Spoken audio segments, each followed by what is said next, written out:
اگر آپ کی اجازت سے زبیر صاحب سے آغاز کریں. زبیر صاحب جو الیکشن ریزلٹس آئے are you surprised? No, I am not surprised. Why? میں نے پہلے دن ٹویٹ بھی کیا تھا کہ I am not surprised because جو ریالٹی آن دا گراؤنڈ تھی وہ نظر آ رہی تھی کہ پی ایم ایل این اپنا بیانیہ وہاں تک پہنچانے کے لیے بہت برے طریقے سے ناکام ہوئی ہے ڈسپائٹ دا فیکٹ کہ جو حالات تھے جو میسر تھے اور جو سب سے بڑے اوپوننٹ پی ٹی آئی تھا ان کے لیے تو بہت ہی مشکل تھا کیمپین کرنا. کوئی نیشنل لیول لیڈر ان کے پاس نہیں تھا, ان کے پاس کوئی کیمپین اسٹریٹجی گروپ نہیں تھا, کوئی لیڈر پورے پاکستان میں جا کے جلسے نہیں کر رہا تھا, بلکہ جلسہ ہی نہیں ہوا. میرا خیال ہے پاکستان کی کیا دنیا کی تاریخ میں یہ یونیک ہوگا کہ ایک party P M L N کے پاس سب کچھ فیسلٹیز تھیں, سپورٹ تھی, سب کچھ تھا, اور دوسری پارٹی کے پاس کچھ بھی نہیں تھا.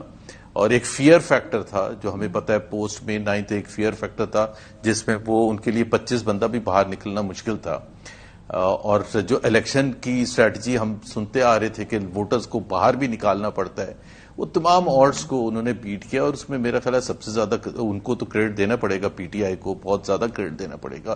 But P M L N کی اپنی ناکامی بھی ہے, بہت زبردست طریقے سے ناکامی ہے. اور اس کی ماریا ایک تو آپ نے جو ذکر کیا پی ٹی ایم کی حکومت تھی, P M L N led حکومت تھی, وہ اتنا بڑا فیلئر تھا نا کہ آپ نے کسی کی زبان سے بھی, چاہے وہ میاں نواز شریف ہوں, شہباز شریف ہوں یا کوئی اور لیڈر ہو, سنا ہی نہیں پوری کیمپین میں اس 16 مہینے کا ذکر کر کے. وہ چھپ رہے تھے 16 مہینے کا ذکر کرتے ہوئے, وچ was N acceptance of the fact کہ ابھی موسٹ ریسنٹ ہسٹری جب ان کو گورن کرنے کا موقع ملا تو وہ کتنے برے طریقے سے فیل ہوئے. اس کی وجوہات جو بھی ہو سکتی ہیں, but no one was seeing کہ جی اب وہ جو ایک پیش کیا گیا کہ ریاست کو بچانے کے لیے, ریاست کو تو ہر حکومت پوری دنیا میں ہر پارٹی کا فرض ہوتا ہے کہ وہ حکومت میں جب آئے تو ریاست کو بچائے. تو یہ کوئی پہلا موقع نہیں تھا کہ آپ کے پاس کوئی آپشن نہیں ہوتا کہ یا ریاست بچا لیں یا کچھ اور کر لیں. ریاست کو تو بچانا ہی بچانا ہوتا ہے, چاہے جو جیسے بھی حالات ہیں. ساتھ میں عوام جو 25 کروڑ عوام ہے ان کے لیے بھی کچھ کرنا پڑتا ہے. دوسری بات یہ اگین میسجنگ واز سو پور کہ ہم ان کو ریچ آؤٹ ہی نہیں کر سکے, جو کہ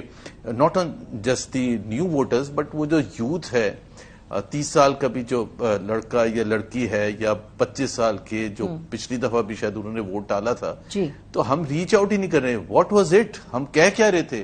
ہم یہ کر رہے تھے کہ جی وہ عدت میں جو ان کو کنوکشن ہوئی اس دن ہم 4 پریس کانفرنس کر رہے ہیں اور یہ بتا رہے ہیں کہ عمران خان کتنا خراب ہے اور عدت کے دوران انہوں نے شادی کر لی تھی. ہم یہ نہیں بتا رہے کہ ہم جو ووٹ آپ ہمیں کیوں دینے کے لیے آئے, ہم کیا کریں گے آپ کے لیے. کیونکہ ہم بتانے کے لیے ہمارے لیے سب سے مشکل چیز تھی وہ 16 مہینے کی جو ہمارا وہ تھا, اور پھر ووٹ کو عزت دو. ایک اتنا سٹرونگ, میں کہتا ہوں کہ روٹی کپڑا مکان جو پیپلز پارٹی کا ایک بیانیہ تھا سن 70 میں, اس کے بعد اگر کوئی سٹرونگ بیانیہ بنا تھا وہ ووٹ کو عزت دو تھا. وہ بڑا کمپریہنسو تھا, اس کا ایک بہت مطلب تھا کہ what does that mean. Focus عام پاکستانی پر تھا اس کا.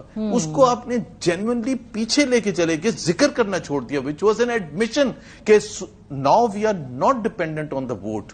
اب ہم ان قوتوں پر ڈیپینڈ کر رہے ہیں جو ہمیں کہیں نہ کہیں طریقے سے ہمیں. ٹھیک بات ہے زبیر صاحب.